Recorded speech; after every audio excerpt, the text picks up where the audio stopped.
Alright, to the video. Over the centuries, time has elapsed in 100-year intervals. Until this day, we debate who's the greatest rapper of all time. A good rhetorical question that many have pondered despite probably not knowing 90% of these rappers who you find in these group photos. And so I dispute the validity of such a list, particularly when they weigh off rappers from other countries. Also, how can you know if a rapper who speaks Spanish is any better or worse than someone like Big L, for example?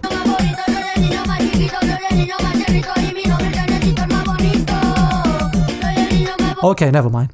Oh yeah, back to the topic. Is Eminem the greatest of all time? A strong case could be made, but he isn't dead yet, so not now. But speaking of Eminem, let's continue that because it is in the title. Some people call him by his name, which is Eminem, and the rest who don't are uninformed morons or just have terrible memory. As you didn't know or did know, depending on whether you know, he raps on songs for a living just to get by, and lives very modestly if you avoid the other expensive crap he owns. In conjunction to it, he often does live performances, has a South Park-esque cartoon series, breakdances, and travels globally in his private jet exploring new territories. But don't worry, he also likes to have a bit of fun as well. Cue intro. Slim Shady, yeah. Slim Shady. Hey yo, what's cracking?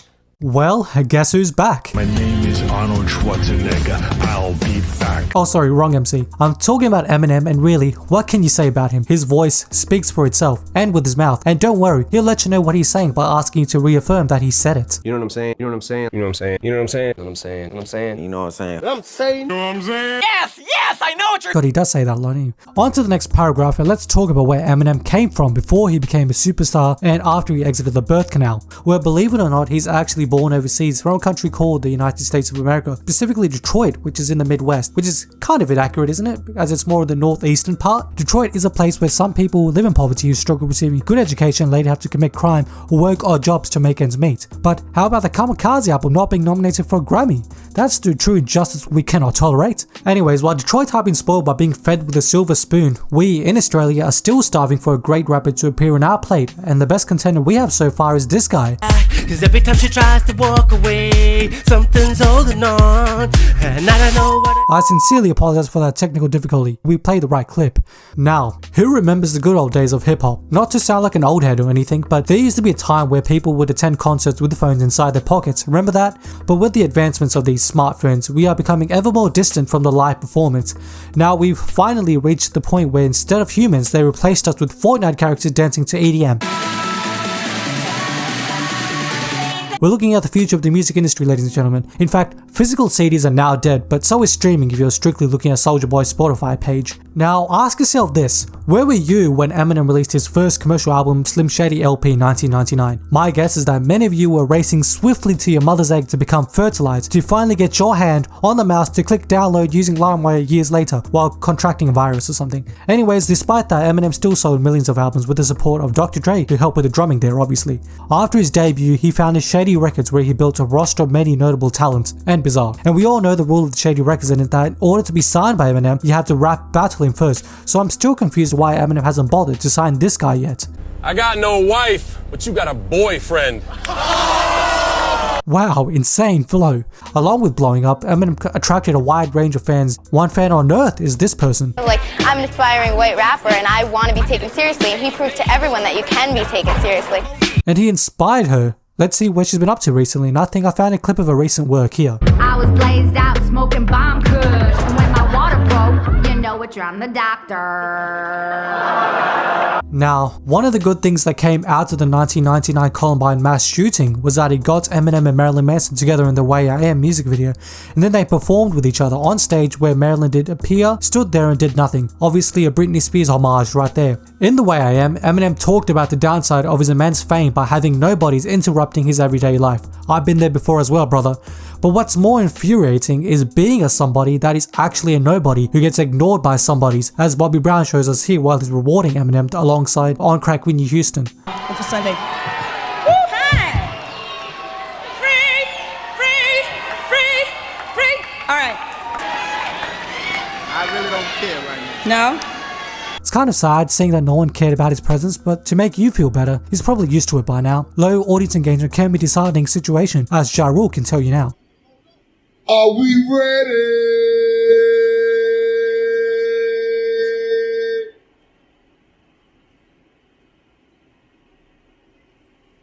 I guess not. At his zenith, he signed the one and only professional Instagram model and undefeated one-page Harry Potter book reader 50 Cent. Who could forget his infamous beef with Ja Rule? If you listen to Ja Rule close enough, you'll hear the noise of Tupac spinning in his grave, and that noise is better than any Ja Rule song you're listening to in the first place. 50 Cent was also beefing with Rick Ross, and perhaps 50 could have done an album sales battle with him like he did with Kanye, only except Rick Ross would have blocked 50 Cent's album sales by standing in front of all the Walmart stores at one time.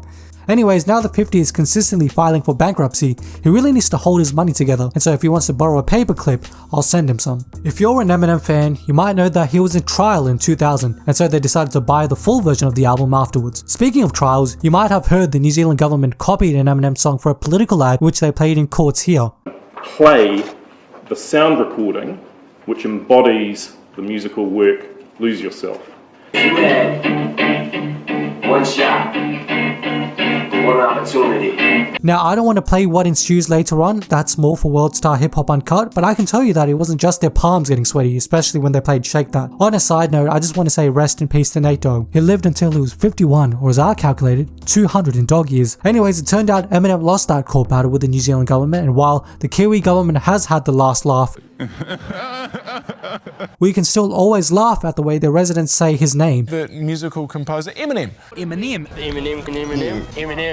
Eminem's impact on the music front has advanced hip-hop in a positive direction in my opinion. He took away the stigma that was attached to being a white rapper and unlocked doors for up-and-coming potential superstars like Riley Reid to present the opportunity to show off her immense lyrical ability. Heard what I said, nigga, run it back. Maga ho, maga nigga, whip a trick, hit up. And could you believe there was a time in history that would have been laughed at? God, dark times. Eminem is very versatile and very much like me, his vocabulary is impressive and gooder than most people. And the proof is in the pudding, and by that, I don't mean proof is in this pudding article. He's presumably in a grave somewhere in Detroit. But many rappers are in this article, such as Eminem himself, sandwiched between DMX and A$AP Rock, kind of like a sandwich between a white bread and a burnt one. Also, if you look carefully, you can see that 50 Cent used 3,500 unique words in his first 35,000 words spoken. How they actually hear those words in his raps remains a mystery. Actually, at a closer examination, we see Tyga actually has more unique words than Eminem and Royce, etc, etc. Who knew? I guess Tyga is the real wordsmith here.